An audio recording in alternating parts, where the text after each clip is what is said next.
Hello, bienvenue du coup à la conférence, comme Maya l'a très bien introduit, sur le thème comme élément fondateur du world building et du reste. Du coup, on verra un peu le reste que ça veut dire un peu plus tard dans la conférence. Moi, de mon côté, du coup, une présentation a déjà été faite, mais je suis game designer de formation et actuellement, je suis narrative designer à Slowclap. Et du coup, en termes un peu de jeux sur lesquels j'ai travaillé, j'ai commencé en stage dans de l'escape game événementiel. Donc j'ai mis un des escape games qui était assez connu à l'époque à Paris, qui s'appelait Inside Opera, donc qui se basait dans l'Opéra Garnier, qui se basait sur l'histoire du fantôme de l'opéra. Donc où j'ai fait du game design, du narrative design, de la direction d'acteurs, ce genre de choses. Après, j'ai fait pas mal de stages en QA testing à Asmodée Digital, enfin ça s'appelait comme ça avant, sur Gloomhaven et Terraforming Mars et plein d'autres projets en fait, vu que c'était un éditeur, ça donne l'opportunité de travailler sur pas mal de différents projets. Après, j'avais rejoint Dontnod, pareil, en tant que stagiaire QA, principalement pour bosser sur Tell Me Why à l'époque, et du coup pour aider sur la sortie du dernier épisode de Life is Strange 2. Après ça, du coup, est venu le diplôme, donc master en game design. On avait fait un projet de fin d'études qui s'appelle toujours d'ailleurs, Red Cells. Ce projet a été financé par un éditeur et du coup, on a taffé dessus un peu en équipe réduite, en indé, pendant à peu près 2 ans, sans compter les mois où on a... Ah, plus de micro, c'est bon. Sans compter les mois où on n'a pas travaillé, où on a travaillé, on n'était pas payé pour chercher du financement et tout au début. Le projet n'a jamais vu le jour, malheureusement, il a été cancel. Et du coup, Invisible Mouse, voilà, qui est un projet un peu plus perso que j'avais fait pour une game jam, Amaze, si vous connaissez le festival de jeux expérimentaux à Berlin. Et du coup, à Slowclap, actuellement, je travaille sur un projet non annoncé. Je donne aussi des cours de temps en temps de narrative design dans différentes écoles. J'ai pu donner un talk déjà auparavant au Narascope, qui est un événement en ligne à l'époque, mais maintenant qui est en présentiel, il me semble. Un événement vraiment sur la narration interactive, sur la fiction interactive aussi. Donc c'était en 2022. C'était un petit talk de 15 minutes. Je fais pas mal de game jam, plus d'une dizaine environ. Et du coup, moi, le truc qui m'anime un peu en dehors du taf que je fais en entreprise, quoi, c'est la représentation du coup des futurs désirables dans le jeu vidéo, donc ce qu'on peut appeler aussi des utopies ou ce genre de choses, qui est quelque chose qui est sous-représenté dans tous les médiums, mais dans le jeu vidéo encore plus. Donc je travaille un peu là-dessus, et c'est un peu le sujet de la conférence que j'ai donnée en 2022 du coup. Alors Red Cell, je vous lançais le trailer de 2020, je vous en parle juste un petit peu parce que, hop là, j'ai loupé, super. Comment ça marche? Tac. Who says you need water to go sailing? Our next game, Red Sails, puts you on a boat in the middle of a sea.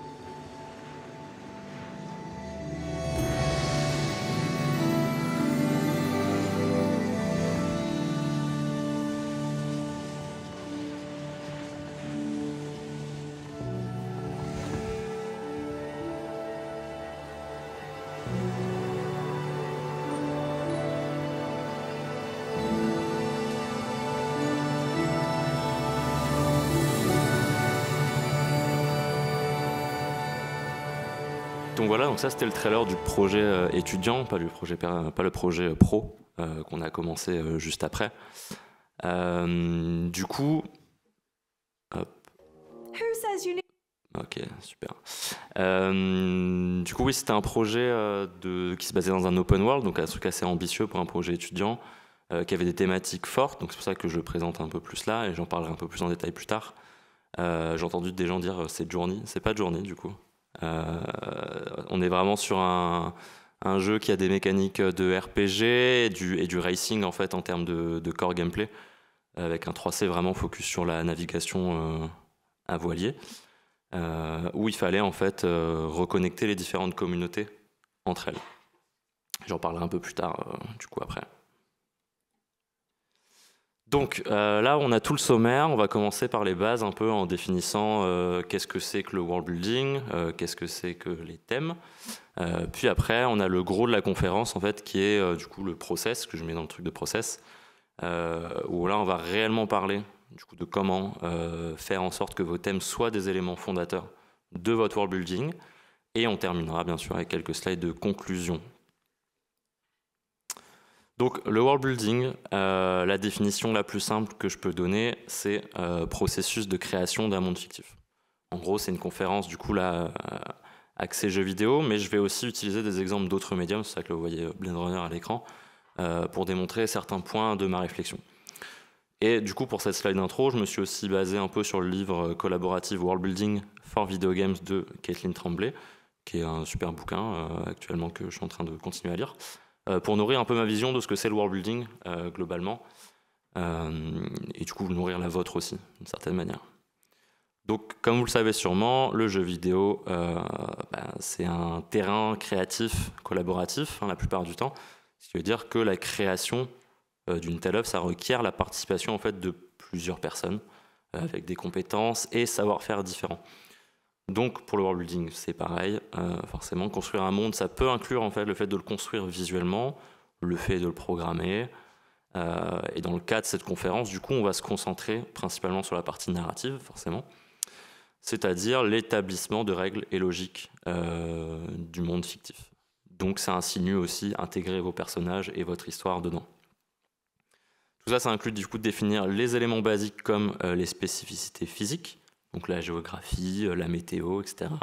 Mais c'est surtout à propos des gens en fait, qui habitent le monde et leurs relations face au monde que vous créez.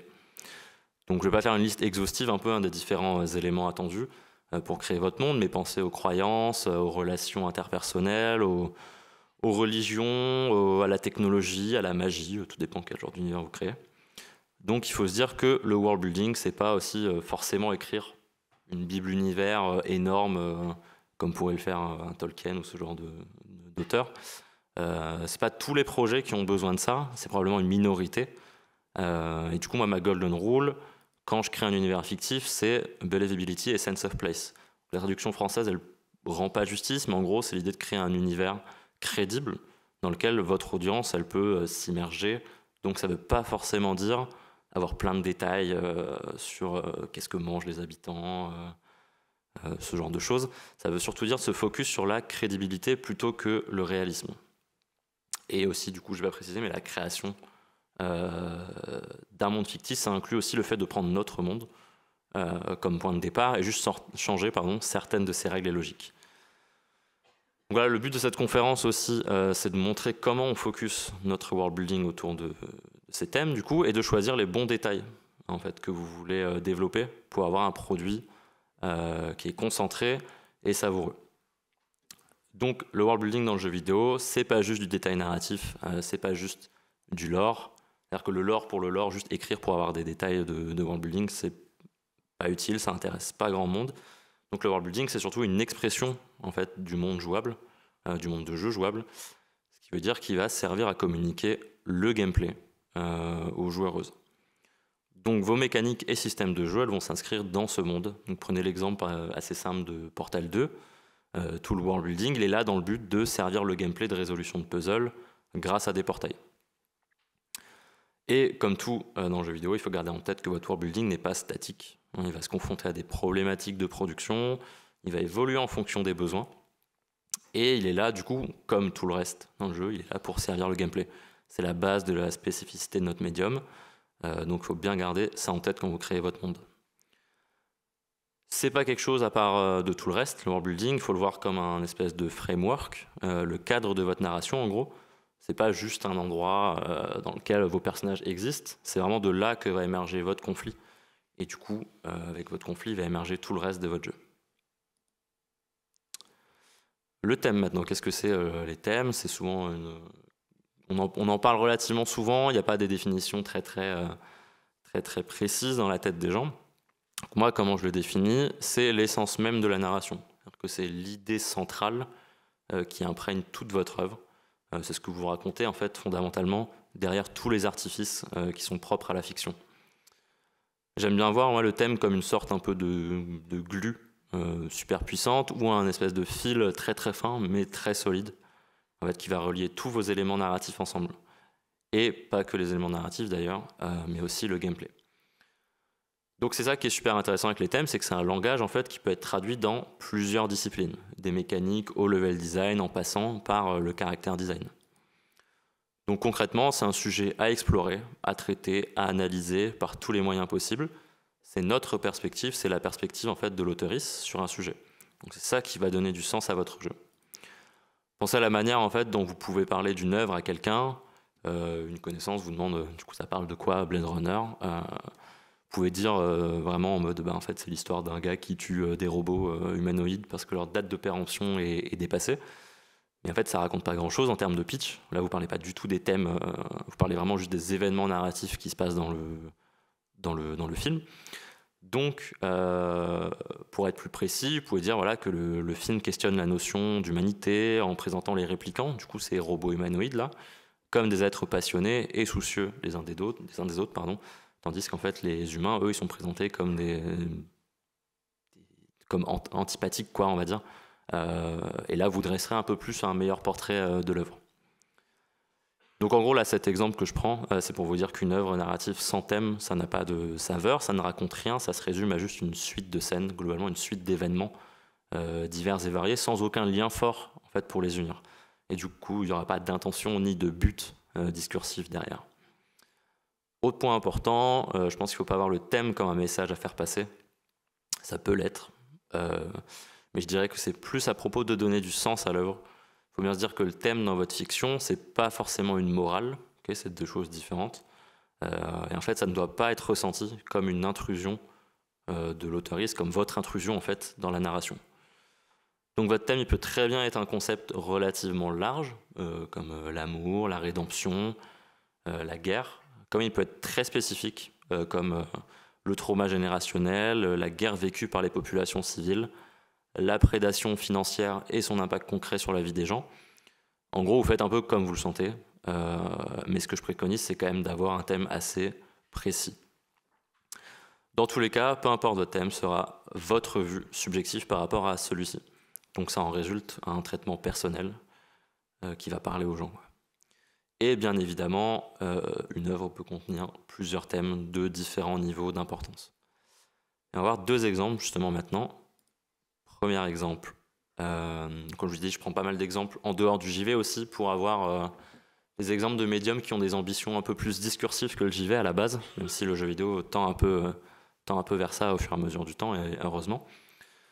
Donc Jurassic Park, en plus d'être le meilleur film du monde, et malgré son apparence de blockbuster énorme avec des gros dinos trop stylés, c'est aussi une œuvre très forte thématiquement, qui parle de l'aveuglement par la recherche de profit, du danger d'une technologie non contrôlée, de la domination de l'humain sur la nature, et du coup que la vie trouve toujours un chemin.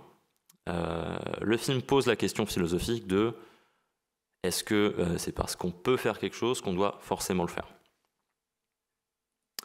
Un exemple de jeu, cette fois, Céleste, excellent platformer 2D, avec un gameplay très exigeant.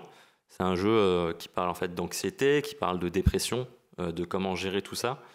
Ça parle du chemin en fait de guérison, de la persévérance pour s'en sortir, et du coup de s'accepter soi-même. Il y a d'ailleurs la créatrice principale du jeu qui a après la sortie du jeu, qui avait fait un article pour dire à quel point ça pouvait relater avec son vécu de personne trans. Je vous conseille l'article, c'est assez touchant à lire d'ailleurs. Le thème du coup, comme je le disais juste avant, c'est l'idée centrale qui imprègne votre œuvre. C'est ça qui va transpirer dans toute votre œuvre. Ces idées, elles représentent la perspective de l'auteurice, mais elles explorent des concepts qui sont relatable. En gros, c'est des concepts auxquels on peut s'identifier en tant qu'humain. Donc ça fait que votre audience, elle peut résonner émotionnellement et philosophiquement avec ce que vous racontez. Donc le thème, il va permettre à votre audience de se connecter aussi à un niveau plus profond avec l'œuvre. En gros, ça va les engager dans des réflexions morales, politiques, sociétales. Et disclaimer, du coup, il n'est pas question de faire une œuvre avec des thèmes universels, hein. Ils peuvent l'être, mais il faut que le thème vraiment vous parle à vous. C'est-à-dire que c'est un point de vue personnel que vous donnez. Donc le plus personnel c'est, le mieux c'est. Parce que votre audience, en fait, elle va réellement se plonger dans votre vision, dans la perspective que vous leur présentez. Elle va découvrir un potentiel nouvel angle de réflexion sur un sujet sur lequel elle a un point de vue, ou alors elle va peut-être complètement découvrir un sujet via votre présentation. Donc tout ça, ça permet d'évoquer des émotions puissantes et donc que votre histoire, elle reste dans l'esprit et le cœur de l'audience. Donc je l'ai déjà dit, il va donner du sens, du meaning à votre œuvre. Il va ajouter de la complexité, de la profondeur pour le rendre plus engageant et relatable. Un des autres bénéfices à clairement définir votre thème, en fait, c'est que c'est un endroit vers lequel on revient quand on se sent perdu ou qu'on a des questions ou des doutes sur ce qu'on fait. Donc se demander en fait, est-ce que c'est thématiquement exact, est-ce qu'on ne trahit pas nos thématiques en proposant telle feature, en proposant tel système. En fait, c'est vraiment une boussole créative qui est essentielle pour tous les éléments du jeu, et du coup pas seulement la narration. Donc voilà, c'est un travail en fait qui est un peu mystérieux pour le reste de l'équipe en général, mais qui est très important. J'ai mis Severance ici, mais on en reparlera un peu plus tard. Du coup, voilà, je ne vais pas récap aussi exhaustivement toute la situation écologique et sociale du monde, mais globalement, du coup, le capitalisme est en crise sévère et sa stratégie pour se sortir du bordel qu'il a lui-même produit, c'est l'autoritarisme, la répression, le fascisme en fait et tous ces spectres. Donc, en fait, les gens là ne croient plus, ou en tout cas de moins en moins, à ce modèle économique et son modèle de prédation. Donc, il n'y a plus d'adhésion volontaire à un tel projet. L'adhésion est forcée sous le prisme de la violence légitime. Donc nous, il faut qu'on crée en fait de l'adhésion, mais de l'adhésion à un futur désirable pour toutes et tous. Et c'est là que nous, en fait, les artistes, on entre en scène. Mark Fisher, du coup, là, je ne sais pas si vous connaissez, il fait des très bons bouquins de sociaux et de politique. Dans son bouquin, du coup, Le réalisme capitaliste, n'y a-t-il pas d'alternative? Il reprend une citation en fait en disant que c'est plus facile d'imaginer la fin du monde que la fin du capitalisme. Donc nous, en fait, en tant qu'artistes, on a les billes, on est construit pour imaginer des mondes fictifs. Et il y a cette urgence politique qui doit nous pousser à entreprendre ce travail, à notre échelle, hein, bien sûr, créer des mondes qui donnent espoir, des mondes qui donnent des idées d'un nouveau monde, un monde désirable, en fait, peu importe ce que ça va signifier pour vous. Donc, il nous faut sortir en fait de l'impasse et de la fiction. Ça va nous servir, enfin la fiction, ça va nous servir à ça. C'est pas juste du divertissement pour détourner le regard sur ce qui se passe. Donc là, c'est juste une petite parenthèse, mais c'est hyper important et hyper accurate avec le sujet de cette conférence, vu qu'on parle de meaning justement dans la fiction. On parle d'ambition discursive de notre médium, donc des discours politiques que ça peut délivrer, quoi. Et du coup, le talk que j'ai donné en 2022, si ça vous intéresse, vous pouvez le trouver sur YouTube, il parle un peu de ce sujet-là. Et pour finir avec cette longue parenthèse, sur une note optimiste, Ursula K. Le Guin, qui est une autrice et militante remarquable, qui a dit, pour son discours en fait, d'acceptance de contribution remarquable à l'être américaine, que toute puissance humaine elle peut être combattue et modifiée par les êtres humains, et que la résistance et le changement commencent souvent dans l'art. Maintenant, on va passer du coup au process. La première étape, ça va être réellement de bien définir vos thèmes, que ce soit le plus clair possible pour vous, mais aussi en fait pour l'équipe avec laquelle vous travaillez. Donc, en tant que narrative designer, vous arrivez sur un projet potentiellement, vous arrivez assez tard, c'est souvent le cas, et vous devez composer avec ce qui existe déjà. Donc votre réflexion, elle doit s'articuler autour des piliers créatifs et artistiques du jeu. C'est-à-dire que vous devez vous inscrire vraiment dans le cœur de l'expérience qui est proposée. Sinon, en fait, vous allez juste créer une narration complètement dissonante. Donc en prenant en compte tout ça, déjà votre champ créatif, il va être très restreint. Mais c'est pas un mal pour autant, c'est très bien, c'est vraiment de la contrainte que va naître la créativité. Donc on peut faire un exemple assez parlant. Imaginons vous arrivez sur un projet, c'est un roguelike, il y a un système de run.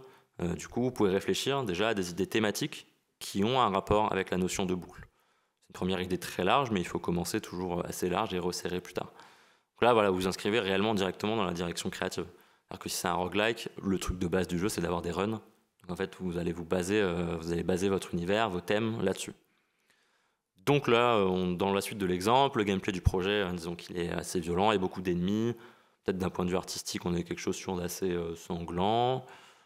Du coup, vous liez cette info avec ce que vous avez déjà l'info de base d'avant, votre système de run, et du coup, peut-être que ça vous fait penser à un cycle de haine et de violence. Vous faites des recherches, c'est très important les recherches. Et je ne parle pas du coup d'ouvrir juste une page Wikipédia. Hein. Il faut faire des recherches extensives. Le plus de recherches vous faites, le plus vous allez affiner en fait ce que vous voulez raconter. Donc en faisant ces recherches, vous arrivez à une idée que votre jeu parlerait de cycles de haine et de violence générationnelle par exemple. Et vous allez inscrire du coup votre protagoniste dans une lutte contre ce cycle de violence générationnelle, c'est le conflit de votre histoire. Donc vos réflexions, elles vont aussi nourrir les autres corps de métier, notamment le directeur créatif et artistique, et potentiellement avec votre thème principal, là vous allez avoir des idées de mécanique, de système de jeu. Par exemple, vous allez proposer un système d'arbre généalogique, pour le moment entre les runs, pour coller au thème que vous avez proposé. Donc là, voilà, vous avez un thème principal qui est relativement précis, en vrai, mais qui reste quand même assez large. Et la suite un peu du process pour ça, ça va passer par les questions, ce que j'appelle moi les questions thématiques. C'est là que vous allez être personnel et faire du thème votre thème. Donc vous allez vous poser des questions sur ce que votre thème veut dire pour vous. Et ces questions que vous allez vous poser, elles sont aussi celles que vous allez poser à votre audience. Si je reprends l'exemple assez simple de la slide d'avant, du coup, vous allez vous demander comment arrêter un cycle de haine et de violence, comment et par quoi il peut être engendré, est-ce qu'il peut être légitime aussi. Bref, ce genre de questions. Et puis tout au long du jeu, en fait, vous allez vouloir donner des réponses à vos questions. Ces réponses, elles sont personnelles, elles ne doivent pas obligatoirement refléter une vérité immuable ou quelque chose de consensuel et universel. Ce sont vos réponses, c'est votre vision que vous présentez. C'est ça qui fait que c'est intéressant et que ça résonne émotionnellement avec votre audience. Ces questions, au fur et à mesure de votre réflexion, elles vont faire apparaître des sous-thèmes, du coup, qui vont être directement liés à votre thème principal. Et il faudra essayer de toujours les connecter au maximum avec le cœur de l'expérience souhaitée. Donc les rattacher en fait à la direction créative du projet. Définissez et précisez au maximum vos thèmes, faites un joli document que tout le monde pourra lire sans drop au bout de 15 secondes, et après on passe à la création du coup de l'univers. Donc l'idée maintenant c'est de voir comment on va traduire tangiblement ces concepts thématiques. Donc votre world il doit d'abord servir votre gameplay. La conf elle se focus vraiment sur le thème comme moteur de création et développement de votre univers, mais en fait de prime abord il faut vraiment garder le gameplay en tête, donc c'est pas le sujet de la conf, mais en tout cas, gardez ça en tête quand même. Alors, du coup, faire du thème votre moteur narratif de world building, ça résulte en un univers puissant, comme je disais plus tôt, un univers concentré du coup autour d'éléments clairs. Ces éléments clairs qu'on a définis juste avant, il faut pouvoir les matérialiser concrètement dans le monde fictif que vous créez. Donc ce concret là dont je parle, c'est ce que j'appelle moi les systèmes et mécaniques du monde. En gros, c'est la traduction vraiment tangible de votre thème. C'est un élément diégétique, donc diégétique fait partie de la diégèse, qui fait partie en fait de l'univers. Du coup, qui est une manière de représenter votre thème dans votre univers et donc de le construire et le mettre en mouvement. Donc, je ne parle pas de système ou mécanique de jeu, là, ici, même si en fait votre système ou mécanique de monde, elle peut très bien se transcrire en système ou mécanique de jeu. Donc, le système et la mécanique, si on prend une définition de base, ce sont des éléments qui font fonctionner d'autres choses. Définition très simple. Et en fait, ces mécaniques et systèmes, elles vont influencer absolument tout de la construction de votre monde. La culture, la relation entre les habitants, la nourriture, le langage, les croyances, etc. Dans Dune, par exemple, les thématiques de guerre, d'impérialisme, de dynamique de pouvoir, de dépendance, en fait, elles sont concrètement traduites au travers de l'épice, du coup, qui est la mécanique centrale du world building. C'est une substance qui permet de voyager en hyperespace, qui permet d'augmenter l'acuité mentale, qui permet de vivre plus longtemps aussi, qui permet de prédire le futur. Donc c'est vraiment la mécanique centrale, tout l'univers du jeu tourne autour du conflit qu'il y a autour de cette épice. Et je vous prends du coup l'exemple perso de Red Cells que je vous présentais au tout début. Notre thème un peu, c'était de parler d'isolement des communautés humaines qui mènent au pire, de l'immobilisme ambiant, d'individualisme. Et en fait, nous, on a décidé de représenter tout ça au travers d'un monde entièrement recouvert d'un désert de sable mouvant. Et du coup, d'avoir un protagoniste qui navigue ce désert à bord d'un voilier. Et ce voilier ne peut pas s'arrêter, sinon il coule. Et en fait, les différentes communautés qu'on doit un peu relier entre elles, elles vivent sur des villages, sur pilotis, qui doivent en fait continuellement se reconstruire parce qu'en fait, elles se font manger par le sable mouvant. Et du coup, pour ne pas se faire absorber, elles se reconstruisent continuellement. Donc ça, c'était vraiment le système principal de notre monde. C'est ce système qui a rythmé tous nos échanges, que ce soit niveau art, niveau gameplay ou niveau narration. Par exemple, niveau gameplay, on avait basé tous nos 3C sur le fait de ne pas pouvoir s'arrêter. Parce qu'en fait, ça avait du sens thématiquement à la base et qu'on voulait retranscrire notre thème dans le gameplay aussi. Donc ces mécaniques et systèmes, de par leur caractère diégétique et donc concret, vont permettre à votre équipe de mieux se projeter dans vos ambitions thématiques. Le plus concentré votre mécanique ou système est, le plus impactant sera votre univers. Donc en fait, il faut que vous puissiez décrire ce système ou cette mécanique en une phrase. C'est ce que je préconise en général. En gros, il faut que le joueur, la joueuse comprenne les règles et logiques du système ou mécanique. Il faut donc que les limites soient claires et que vous pouvez les communiquer facilement à votre audience. Pour Red Cells, la phrase un peu simple, c'est en fait on est dans un désert de sable mouvant où on ne peut pas s'arrêter sinon on coule. Là, j'ai présenté en une phrase globalement la mécanique, le système principal de l'univers en fait, qu'on présente. Donc on comprend très vite les tenants et aboutissants et les limites de système.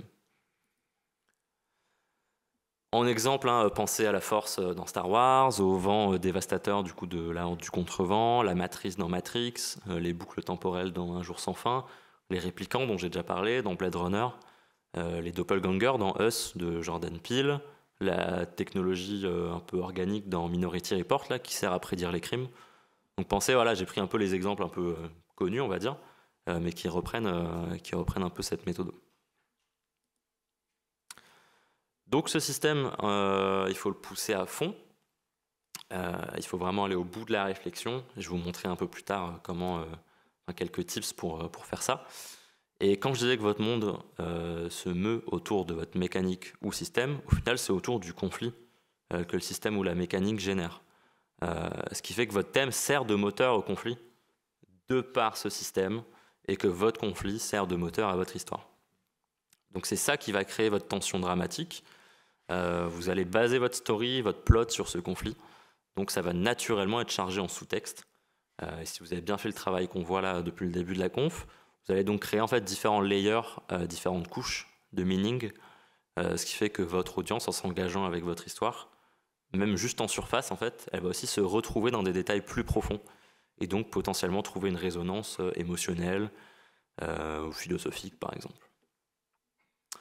Ce conflit qui va émerger de votre système ou mécanique, c'est la clé en fait pour infuser et incorporer votre thème dans votre œuvre. C'est une sorte de catalyseur pour les éléments en fait qui gravitent autour, comme les personnages. Et en fait, ça permet vraiment de développer votre thème organiquement. Du coup, justement, parlons des personnages et de leur rapport au conflit thématique. Moi, j'aime bien voir les personnages comme des vecteurs de changement. C'est-à-dire qu'en voulant des changements, les personnages ils vont exposer le monde, ils vont exposer quelles sont ses logiques et règles, et en fait, ils vont pointer du doigt les mécaniques et systèmes du world. Et en fait, donc, le conflit, comme je disais avant, le conflit qui va générer.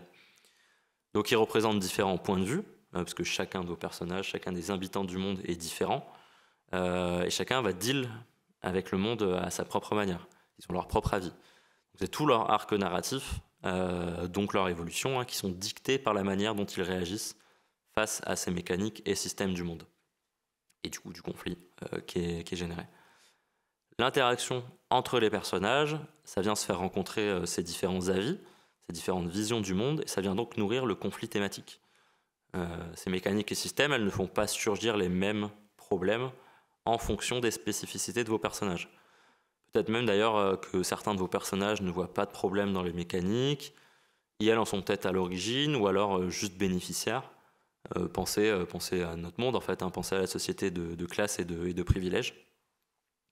Et au-delà en fait, de leur rapport au conflit thématique, et donc de leur rapport direct vis-à-vis des mécaniques et systèmes du monde, vos personnages ils peuvent aussi directement incarner les valeurs du thème.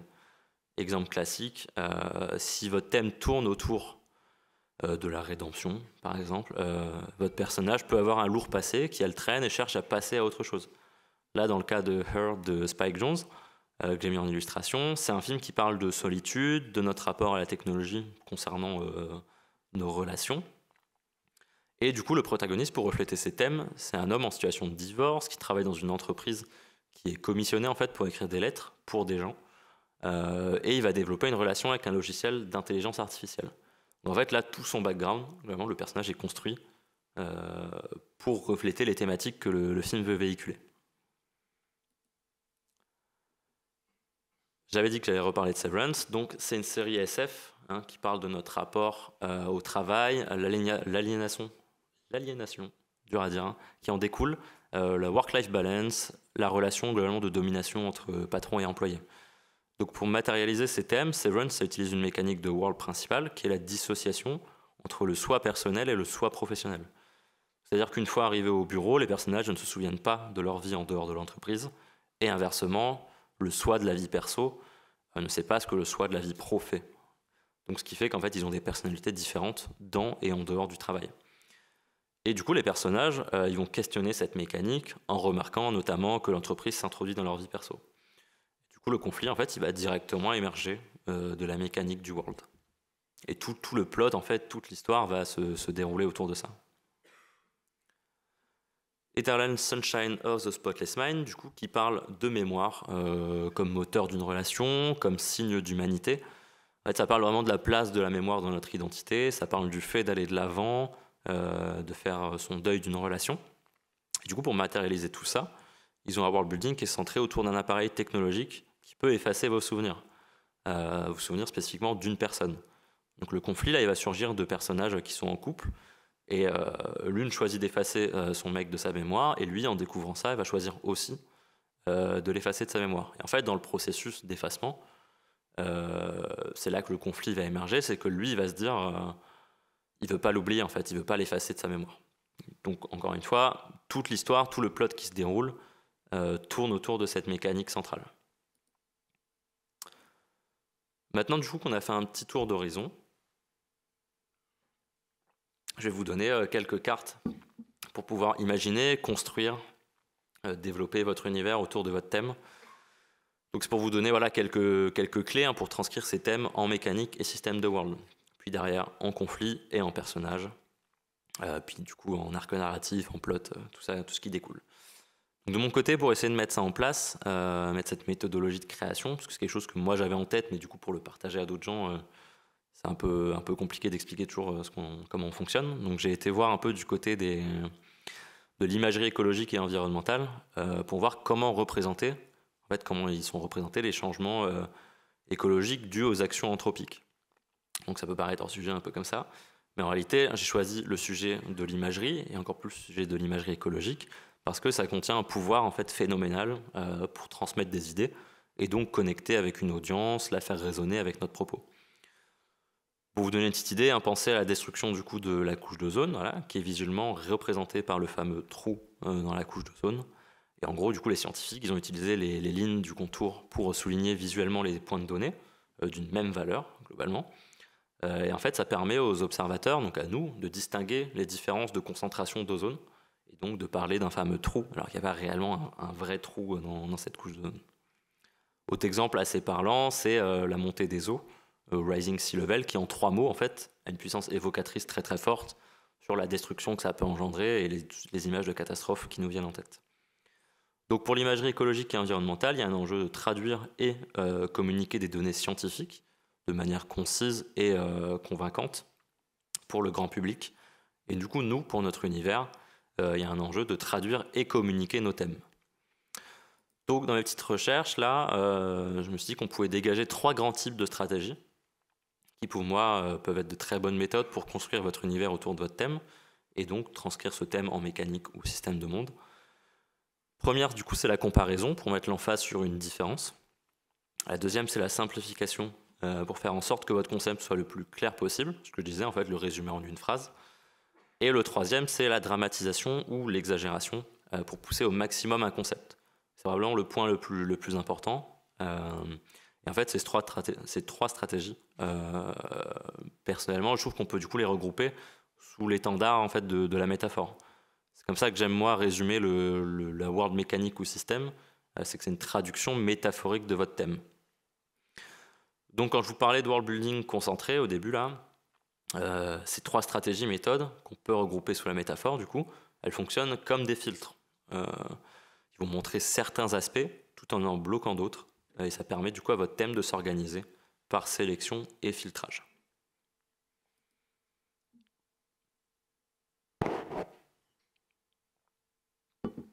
Voilà, avant de passer aux toutes dernières parties de la conférence, on va prendre un très petit détour. Du coup, le reste que j'avais dans le titre de la conférence, c'est pareil, ça pourrait être une conférence à part entière, donc c'est juste pour que vous ayez un peu ça en tête. C'est de parler au-delà du world building. Avec un autre élément, du coup, j'ai pas trouvé de meilleur mot encore pour le définir, mais que j'appelle Narrative Systems and Mechanics, qui sont en fait une traduction aussi, mais d'un point de vue plutôt gameplay. Donc en fait, la traduction de votre thème en mécanique ou système du monde, c'est un moyen du coup très puissant, hein, on l'a vu, développer vos idées. Et du coup, le coupler avec des mécaniques et systèmes narratifs, ça permet d'avoir une résonance de votre thème dans toutes les strates du jeu. Donc ces narratifs, systèmes et mécaniques sont les moyens de délivrer la narration aux joueuses. C'est la manière dont est raconté votre jeu. Donc ce qui est intéressant, c'est qu'en général, les systèmes et mécaniques vont s'inscrire dans le monde que vous créez. Vous allez avoir votre thème du coup qui va entrer en écho partout. Et là, c'est du coup plus vraiment du game design. Hein. C'est la partie game design du métier narrative designer, alors qu'avant, on était plus sur la partie world builder. Un autre élément que je regroupe sous ce terme assez large, c'est aussi les éléments de présentation extra-diégétiques. Donc des choses qui ne sont pas contenues dans la diégèse, donc dans l'univers du jeu. C'est des éléments qui servent à présenter réellement votre narration, qui vous montrer là, je vais vous montrer un exemple de film et de jeu pour vous montrer vraiment ce que j'entends par là. C'est pas forcément du coup une mécanique de jeu d'un point de vue game design. Le film de Father, du coup, qui est un film qui parle de démence. Je le prends ici en exemple pour les narrative systems et mechanics, pour bien vous montrer voilà, ce que j'entends par la délivrance, par délivrer la narration. Et pour vous montrer la différence que c'est pas forcément une mécanique de jeu à part entière. Donc dans ce film, on suit le protagoniste du coup qui perd la tête, hein, qui souffre de démence. On vit l'histoire qui se déroule via son point de vue. Donc tous les événements, ils nous sont présentés comme si nous, l'audience, souffrions aussi de démence. En fait, les décors vont changer. Potentiellement, c'est un petit détail qui change. Les acteurs et actrices vont changer. Par exemple, on a l'actrice qui joue la fille du personnage principal. Potentiellement à un moment il va accueillir sa fille chez elle et ça va pas du tout être la même actrice, donc nous en tant qu'audience on va être là en mode on ne la reconnaît pas, c'est bizarre, et en fait on est en fait plongé directement dans son cerveau qui souffre de démence. Et un exemple de jeu du coup plus pour des mécaniques de gameplay, hein, donc narrative systems et mechanics d'un point de vue game design, c'est un exemple que je prends assez souvent parce qu'il exemple très bien ce que c'est le narrative design au sens large. Donc c'est Florence. C'est un petit jeu qui dépeint une relation amoureuse entre deux personnages.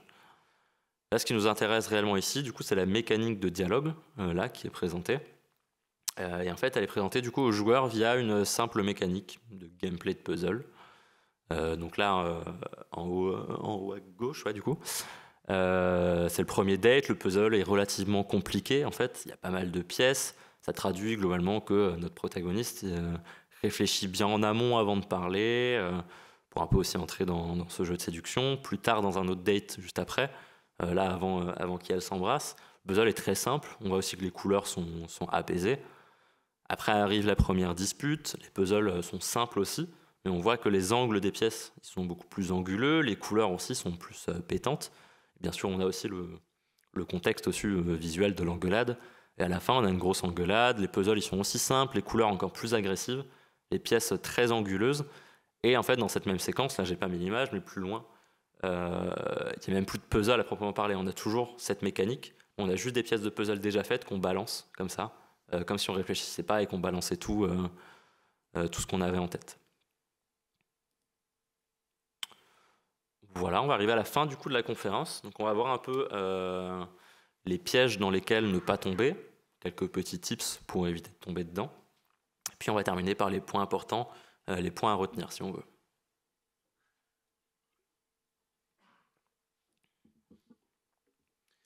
Donc ça, c'est un petit schéma de récap. Donc on a notre thème en haut, qui du coup va nourrir la première partie que je vous disais, qui sont les World Systems et Mechanics. Donc ces mécaniques et systèmes du monde qui sont diégétiques, qui vont faire du coup émerger un conflit thématique. Ce conflit thématique, il va être moteur de votre histoire, et il va mettre en mouvement en fait vos personnages et votre histoire. Et ce que je parlais juste avant, les Narrative Systems and Mechanics, qui du coup, ça va se traduire par un gameplay thématique, donc ça va réellement renforcer votre thème dans toutes les strates de votre jeu, et ça va pas faire un espèce une espèce de, comment on appelle ça, de séparation entre votre monde et votre gameplay réel. Du coup, ça va produire des systèmes de jeu et des mécaniques de jeu.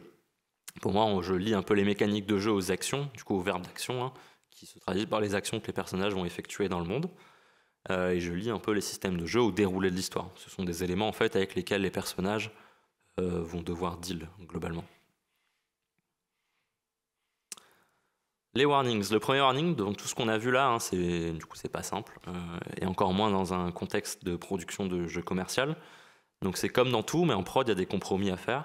Donc vous allez aussi devoir faire des compromis sur vos thèmes et les différents moyens pour les transmettre aux joueuses. L'autre warning qui vient avec ça, il faut se rendre compte que vos thèmes peuvent paraître très abstraits. C'est un peu votre langage à vous en tant que narrative designer aussi. Donc en fait, pour le reste de l'équipe, il faut vraiment faire des efforts de forme, des efforts de présentation pour que vraiment ils se plongent dedans. Parce que si vos équipes du coup ne comprennent pas où vous voulez aller thématiquement, vous allez avoir du mal à faire transparaître votre thème dans différentes strates du jeu. Et du coup, ça va créer un peu une dissonance entre les différents éléments. Donc ça, c'est des warnings assez classiques qu'on pourrait dire pour plein de sujets quand on bosse dans le jeu vidéo.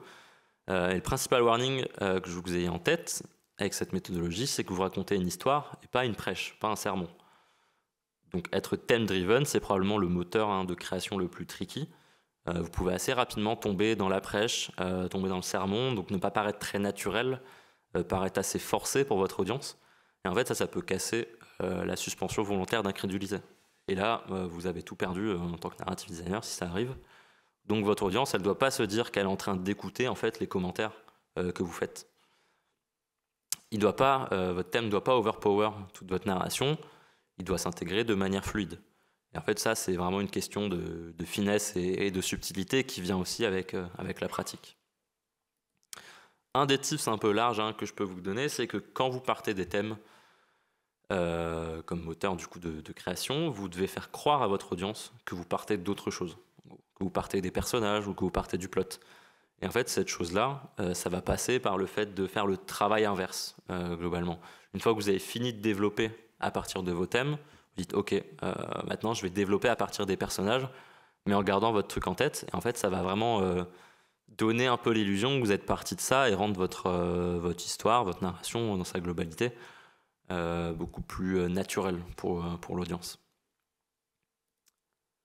Et du coup, les takeaways, donc vraiment la toute dernière slide, ça sert à rien de vous perdre du coup dans des détails, c'est un peu pour récap toute la conf là, ça sert à rien de vous perdre dans des détails de votre monde si vous n'avez pas une spécificité centrale à votre univers. Il faut se focus sur la crédibilité plutôt que le réalisme pour avoir un world building concentré et savoureux. Le thème permet à votre œuvre d'avoir une ambition discursive et que votre discours soit impactant. Donc en fait, il va apporter du sens à votre œuvre, il va faire résonner émotionnellement votre audience avec ce que vous créez, et ça va aussi servir du coup de boussole créative pour toute votre narration et potentiellement pour le reste de l'équipe aussi. Ça va nourrir des réflexions côté direction créative et artistique notamment. La traduction tangible de votre thème, c'est un système ou une mécanique centrale de votre monde, ou quelque chose qui traduit métaphoriquement vos thèmes pour vos personnages, votre histoire et donc votre audience. Et de ces mécaniques et systèmes va émerger un conflit qui est imbibé de vos thèmes, ce qui va rendre la narration de votre œuvre unique et cohérente. Et ce conflit, ça va mettre en mouvement tout votre monde et ses habitants. Merci de m'avoir écouté. Du coup, si vous avez des questions, je peux y répondre. Je pense qu'on a du temps.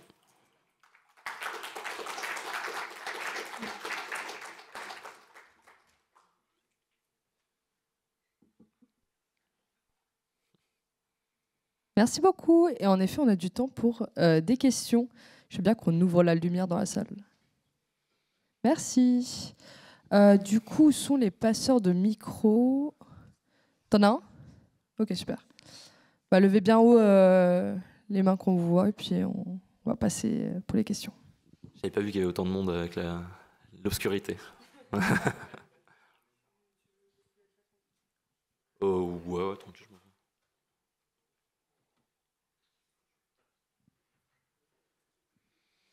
Alors du coup, merci pour cette conf. J'ai kiffé, c'était incroyable. Où es-tu? Ah oui, là-bas.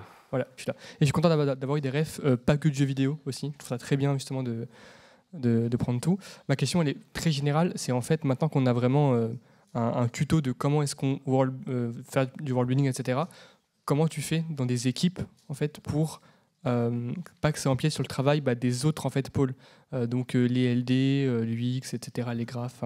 Comment tu fais en fait, pour faire ton travail comme tu le souhaites, avec des compromis en fait. Parce que ça, on n'en a pas parlé du reste de l'équipe, quoi. Ouais, c'est une question très rare. Je pense que ça dépend vraiment de la production aussi dans laquelle t'es. Ça dépend à quel moment tu arrives aussi dans la production.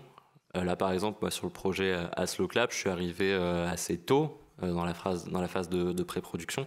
En fait, les thématiques, je les ai fait dès que je suis arrivé. Et ça a permis un peu de créer du discours, du dialogue entre les équipes.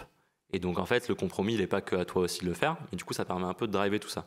Après, forcément, il y a des compromis, tu vas principalement le faire avec la direction créative que tu dois suivre. Donc, en fait, il y a des choses potentiellement que tu vas proposer qui ne vont pas du tout fit avec ce que le directeur ou la directrice créative a en tête. Donc, c'est principalement ça va être l'interlocuteur un peu principal.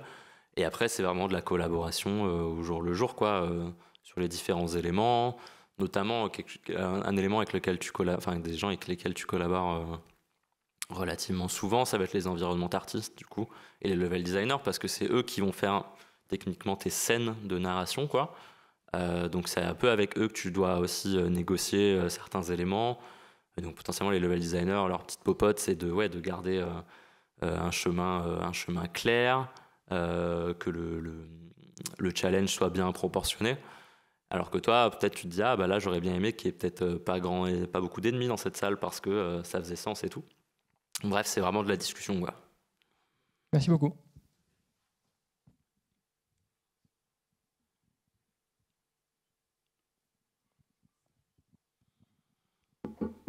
Hello, merci beaucoup pour la conf, c'était très chouette. Moi j'ai une question un peu nulle, un peu basique. C'était comment est-ce que tu communiques tes intentions? Est-ce que tu fais de la doc uniquement écrite et t'invites les autres corps de métier à aller les lire? Ou est-ce que tu as des choses un peu plus didactiques, un peu plus... je sais pas, des tips pour que les équipes avec lesquelles tu travailles aillent lire ta doc ou autre chose, si tu fais autre chose que des trucs écrits? Ouais, très bonne question. Donc ça passe principalement par de la doc. Moi j'essaye d'éviter d'écrire des gros pavés parce que personne les lit, bien évidemment. Donc je peux pas vous montrer le truc que j'ai fait à Slow Clap, mais j'aurais bien voulu pour vous montrer réellement. J'ai fait un espèce de diagramme, on va dire, avec du coup le thème principal au milieu et les sous-thèmes en fait qui gravitent autour. Et par exemple, tu te dis que le sous-thème A et le sous-thème B ils sont positionnés comme ça, et j'ai marqué le lien entre les sous-thèmes. Et en fait, ça rend la lecture un peu plus agréable, on va dire. Il faut aussi que tu spécifies comment lire ton diagramme, parce que potentiellement ça peut être compliqué. Et au-delà de la documentation, tu le présentes, en fait. Parce qu'en fait, si tu dis aux gens de le lire, potentiellement il y en a qui n'ont pas le temps de le lire, parce que chacun a son emploi du temps, chacun a ses priorités en prod. Donc, en fait, tu dis, ok, là on pose un meeting. Potentiellement, c'est un meeting aussi de base qui est posé par toute l'équipe, où tu as un meeting, je sais pas, mensuel, hebdomadaire. Tu dis, ok, là, je vous présente les thèmes, vous suivez bien, et tu essayes un peu de leur mettre des pistes sur comment tu aimerais le représenter. Donc, tu donnes un peu des petites billes aux autres corps de métier. En environnement art, je me dis que ça pourrait être sympa de faire ça. Tu vois, tu leur lances des billes, tu leur dis pas, faut faire ça, bien évidemment. Et derrière, après, ça va les nourrir, et ils vont venir vers toi en mode, ok, j'ai des idées, go, on fait comme ça, quoi.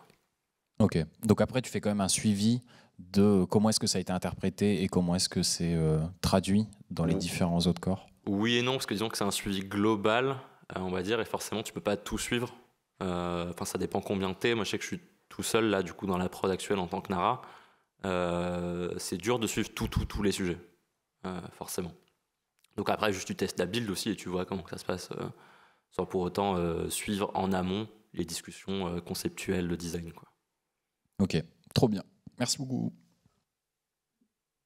Bonjour, merci beaucoup pour l'excellente présentation. Oui, attends. Oui. Je te vois pas. Ah, ok. J'aimerais avoir ton avis sur l'utilisation des protagonistes silencieux dans le jeu vidéo, ce qui est assez fréquent pour permettre aux joueuses de se mettre à la place, de s'intégrer dans l'univers. À ton avis, est-ce que ça permet de mieux transmettre les thèmes ou pas? Et quels sont les avantages ou défauts d'utiliser ça? Ouais, je pense que c'est très... ça fait en fonction du projet, encore une fois. Pour moi, c'est pas la sacro-sainte vérité du narrative design, quoi. Comme je disais, par exemple, quand je présentais les personnages thématiques, si tu as ton thème, là, que je disais, le thème de rédemption, bah, tu as envie peut-être que ton personnage, son background, il soit basé là-dessus et il reflète ce truc-là. Et pour moi aussi, le fait d'avoir du coup ce qu'on appelle une blank sheet, ce truc-là, ça ne veut pas forcément être synonyme de meilleure immersion ou de meilleure incarnation. Je pense qu'il y a plein de gens qui ont kiffé The Witcher 3 alors que tu joues quelqu'un qui a un background très solide et tout. Et qui pour autant étaient quand même incarnaient bien le personnage, ils étaient bien immergés dans l'univers. Donc ouais, je pense que ça dépend réellement des projets. C'est pas mieux ou moins bien. Merci.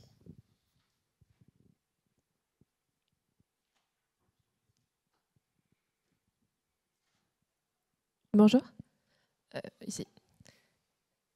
Tout là-haut. Oh wow, ok. Merci beaucoup pour la présentation, c'était super clair.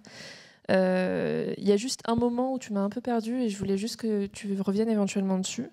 C'était sur les méthodes pour construire du coup ton world building, où tu étais donc sur les 3 stratégies de comparaison, simplification et dramatisation. Et tu as parlé de traduction métaphorique. Là, tu m'as totalement perdu. Ok. Si tu peux revenir dessus, éventuellement partir d'un exemple, ça pourrait aider. On va partir d'un exemple comme ça, from scratch.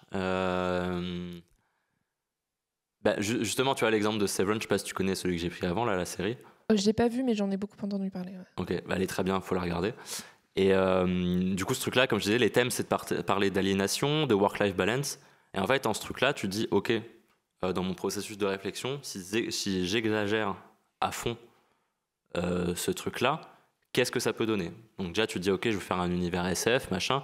Donc peut-être en exagérant à fond, ça va être une mécanique ou un système un peu technologique, du coup, qui va sortir de ça. Et donc, en fait, tu veux représenter, ce qu'on appelle la représentation métaphorique, c'est tu veux représenter cet élément via l'exagération de ton thème de base. Je sais pas si c'est plus clair. Ouais, ok, je vois. Ça marche, merci beaucoup. Bonjour, merci beaucoup pour la conf. J'ai une question qui est peut-être un petit peu large. Comment est-ce que tu fais pour travailler avec des gens de droite? Globalement, c'est quand on te demande de créer un thème, que tu arrives sur une prod et qu'on te dit bon bah voilà, tu vas jouer un criminel et il faut que tu fasses un background et que tu leur demandes ok bah il y a des pressions sociales et les gens sont là non je crois pas et puis c'est pas la faute de la police, c'est pas la faute du patron, c'est la faute de personne, ton personnage est un criminel. Ouais. J'essaye d'éviter de travailler avec des gens de droite, mais des fois c'est pas forcément facile. Faut faire avec, ça fait partie des compromis un peu. Après, ok, c'est peut-être un peu méchant, mais les gens de droite sont pas forcément très intelligents des fois.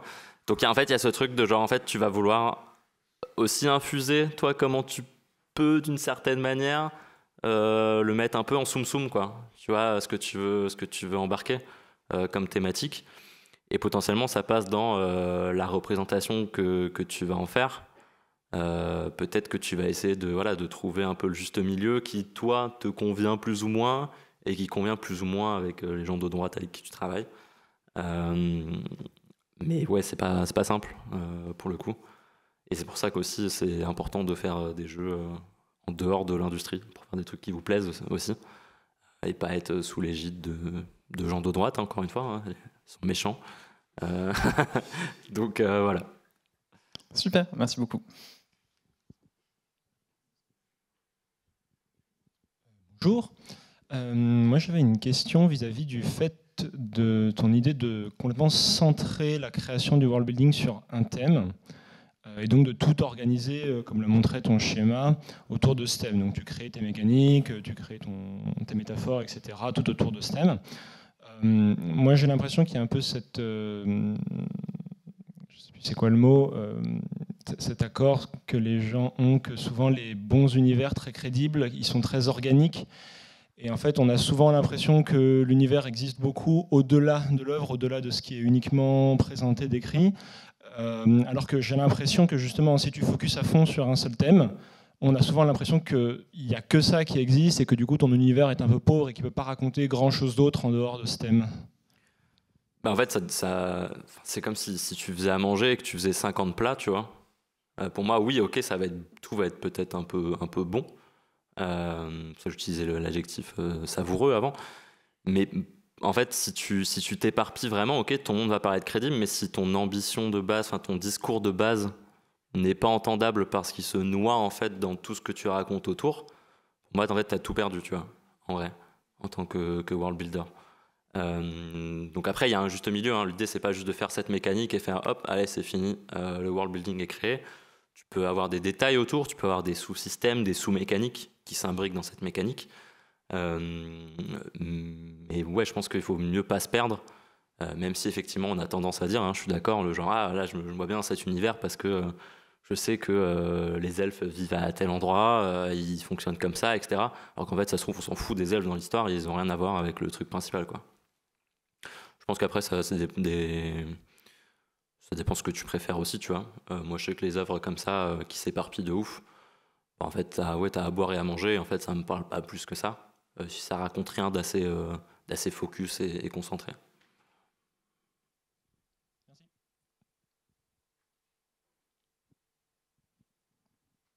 Merci. Merci pour la presse, c'était super. Je vais poser une question qui est un peu similaire, mais sur un thème un peu différent. Enfin, tu as parlé toi-même dans ta conve justement aussi des messages que tu pouvais faire passer à travers le thème que tu choisis pour ton world building. La question que je me pose, c'est à quel point est-ce qu'on peut se permettre d'être vraiment frontal avec le thème qu'on veut aborder, à quel point est-ce qu'au contraire on doit plutôt essayer de le rendre subtil dans la manière dont on construit le world building, parce que c'est plus difficile de faire passer un message quand on est extrêmement in your face, il y a des gens qui peuvent mal réagir. Je me demande ce qui est le plus pertinent en gros selon toi. Ouais, ça fait partie des warnings, hein, que je dis un peu à la fin, c'est que c'est cool d'avoir une ambition discursive, de vouloir vraiment dire quelque chose avec ce que vous créez.